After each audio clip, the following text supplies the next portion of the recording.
мінекей 12 мамыр. Мінекей көшеміз. Суға батып жүре алмаймыз. Көшемізден міне балшық, қара балшық. Жаңбырда қоймай қойды. Кішкене сіңіп, не қылайық десек әйтеуір.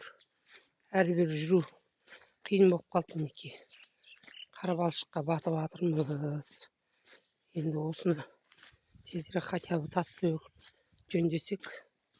Мінекей кішкене ғана осы бір 300 метр жер. Осы мінекей қара балшық. Жүре алмаймыз. Аттап-бұттап әйтеуір аяғымыз тайып, талғанап. Мінекей көшеміздің сиқы осы.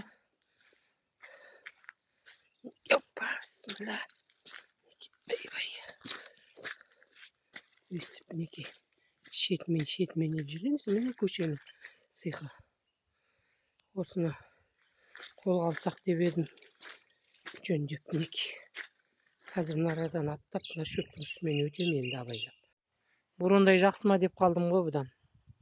Хуже бұрындай. Бұрындайым жақсы еді бұдан. Ойық әйтеу аттап жүресің. Асфальт анау мынау бар. Мынау хуже бұрындай болды, в общем. Осы келіп көрсең болады.